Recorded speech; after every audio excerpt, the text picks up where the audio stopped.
Hello students, welcome back to my channel Diksha study book.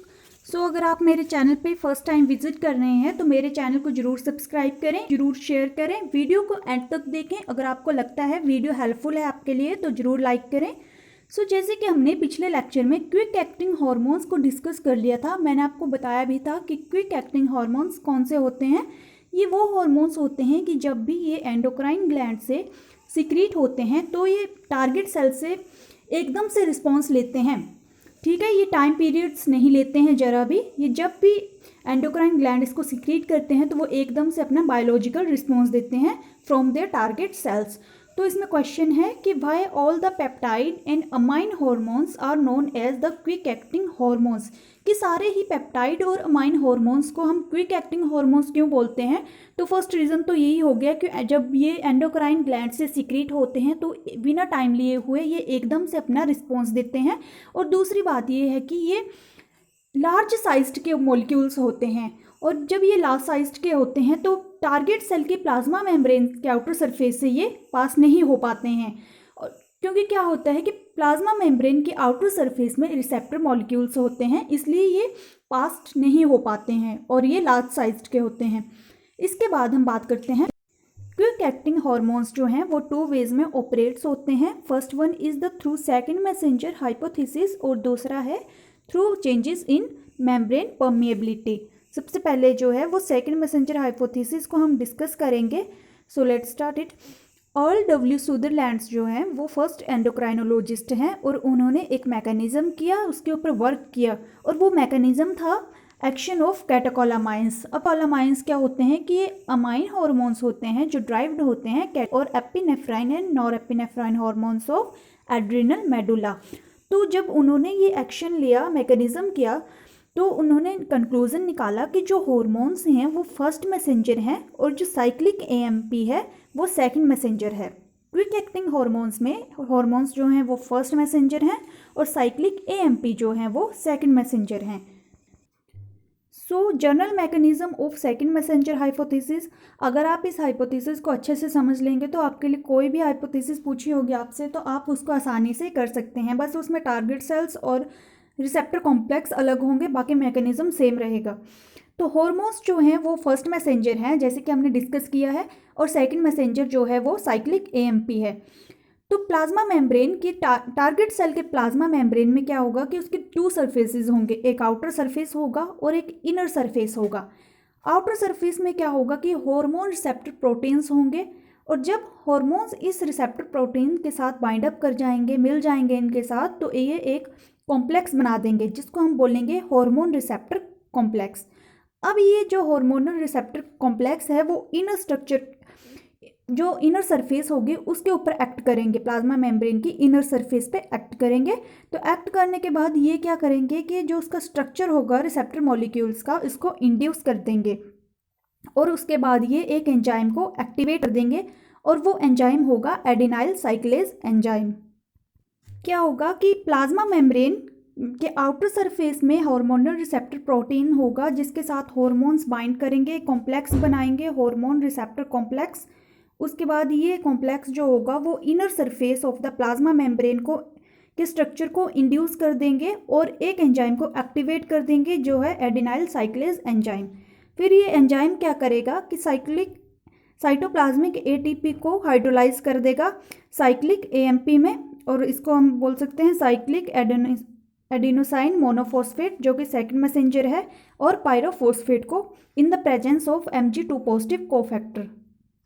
अब ये जो साइक्लिक एएमपी होगा ये क्या करेगा कि ये एक्टिवेट कर देगा इनएक्टिव एंजाइम को, और वो इनएक्टिव एंजाइम कौन सा होगा, प्रोटीन काइनेज। ये प्रोटीन काइनेज को एक्टिव कर देगा।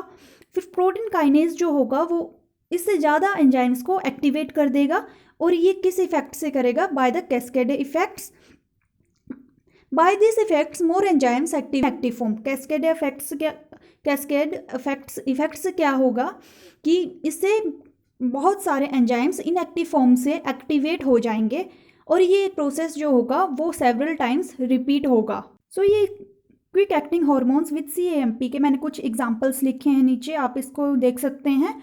तो आई होप सो आपको ये समझ आया होगा कि कि प्लाज्मा मेम्ब्रेन के आउटर सरफेस होगा, एक इनर सरफेस होगा। टारगेट सेल जो होगी प्लाज्मा मेम्ब्रेन, उसमें एक आउटर सरफेस होगा, एक इनर सरफेस होगा। आउटर सरफेस में हार्मोन रिसेप्टर प्रोटीन होंगे जिसके साथ हार्मोन्स बाइंड करेगा, तो एक हार्मोन रिसेप्टर कॉम्प्लेक्स बना देगा जो इनर सरफेस को क्या करेगा, उसके स्ट्रक्चर को इंड्यूस कर देगा और एक एंजाइम एक्टिवेट कर देगा, adenylyl साइक्लेज enzyme.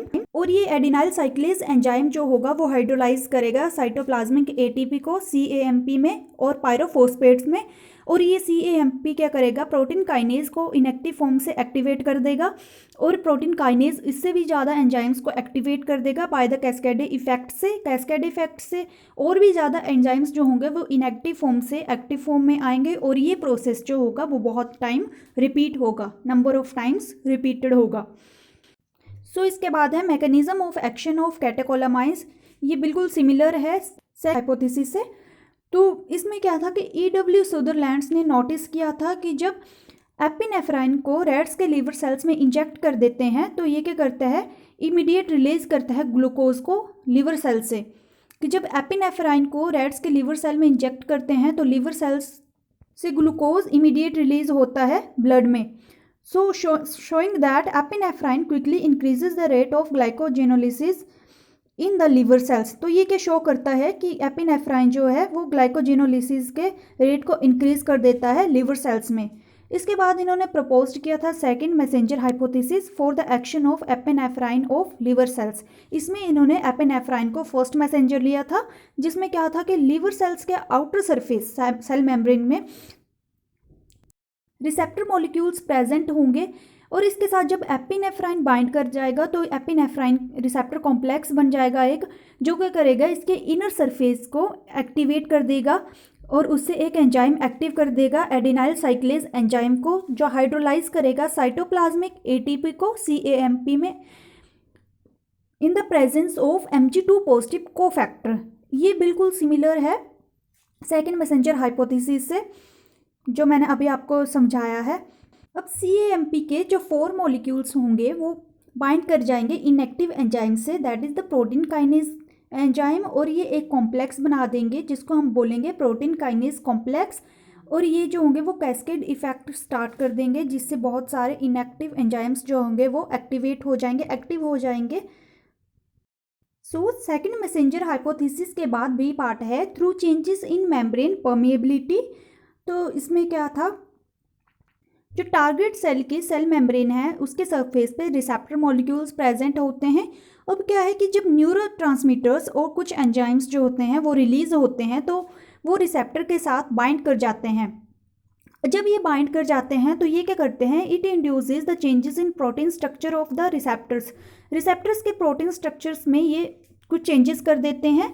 This induces the changes in permeability of cell membrane to inorganic ions, sugars, amino acids and waters.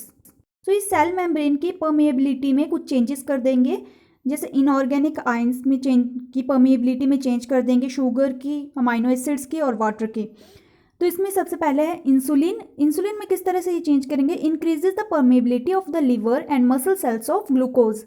इसमें ये परमिएबिलिटी को इंक्रीज कर देंगे। और वैसोप्रेसिन में भी increase the permeability of collecting tubules for increased water reabsorption. Vasopressin में भी ये इंक्रीज कर देंगे परमिएबिलिटी को।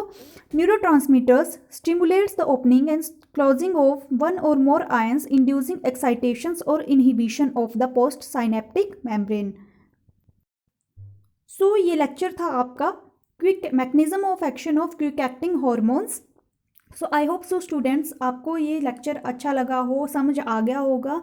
अगर आपको फिर भी कोई क्वेरी है तो आप मुझे कमेंट करके बता सकते हैं। So please subscribe my channel, like the videos and also share with your friends. Keep support this channel. तो नेक्स्ट लेक्चर में हम डिस्कस करेंगे mechanism of action of steroid hormones. ये भी बहुत ही इंपॉर्टेंट टॉपिक है। सो मेरे साथ बने रहें, मेरे चैनल को सब्सक्राइब करें, अपने फ्रेंड्स के साथ शेयर करें।